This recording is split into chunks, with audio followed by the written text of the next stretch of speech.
এতিম ও আলেম ওলামাদের সম্মানে আয়োজিত ইফতার মাহফিলে জাকাত ব্যবস্থাকে শক্তিশালী করার আহ্বান জানিয়েছেন বিএনপি চেয়ারম্যান ও প্রধানমন্ত্রী তারেক রহমান। তিনি বলেছেন, সঠিকভাবে জাকাত বণ্টন করা গেলে দেশের দারিদ্র্য দূর করা সম্ভব। রাষ্ট্রীয় অতিথি ভবন যমুনায় আয়োজিত এই ইফতার মাহফিলে দেশের বিভিন্ন প্রান্ত থেকে আগত এতিম ও ধর্মীয় নেতারা অংশ নেন। শনিবার ৭ মার্চ ২০২৬ রাষ্ট্রীয় অতিথি ভবন যমুনায় এতিম ও ওলামা মাশায়েখদের সম্মানে এই ইফতার মাহফিলের আয়োজন করা হয়। অনুষ্ঠানে প্রধান অতিথি হিসেবে উপস্থিত ছিলেন বিএনপি চেয়ারম্যান ও প্রধানমন্ত্রী তারেক রহমান। ইফতার মাহফিলে দেশের বিভিন্ন অঞ্চল থেকে আগত এতিম শিশু, প্রখ্যাত আলেম ওলামা, মাশায়েখ এবং বিএনপির শীর্ষস্থানীয় নেতৃবৃন্দ অংশগ্রহণ করেন।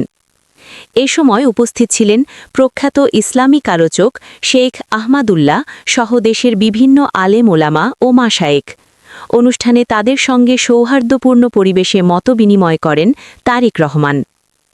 তারেক রহমান বলেন, সঠিকভাবে জাকাত বণ্টন করা গেলে বাংলাদেশের দারিদ্র্য দূর করা সম্ভব। আমরা এমন একটি ব্যবস্থা গড়ে তুলতে চাই যাতে একজন ব্যক্তি একবার জাকাতের সহায়তা পেলে পরবর্তীতে তাকে আর জাকাত নিতে না হয়। যতটুকু আমি জানি, জাকাত দাতাদেরকে ইসলামী বিধানে এমনভাবেই জাকাত বণ্টন উৎসাহিত করে যাতে একজন জাকাত গ্রহীতা প্রথম বছর জাকাত গ্রহণ করার পরের বছর আর জাকাত গ্রহণ করা যেন না লাগে, না প্রয়োজন হয়।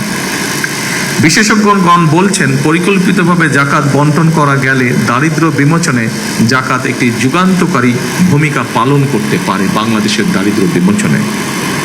এমন বাস্তবতায় সরকার জাকাত ব্যবস্থাপনাকে আরও কার্যকর এবং লক্ষ্যভিত্তিক করার চিন্তা ভাবনা করছে।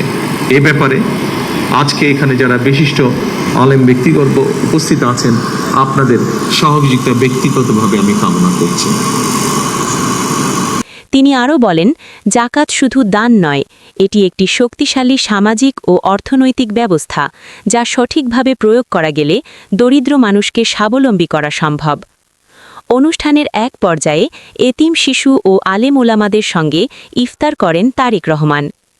এ সময় এতিম ও ধর্মীয় নেতাদের সম্মান জানিয়ে সমাজ কল্যাণমূলক উদ্যোগে সবাইকে এগিয়ে আসার আহ্বান জানান তিনি। রাজিয়া সুলতানা বৃষ্টি, ডেস্ক রিপোর্ট, টেকবিট।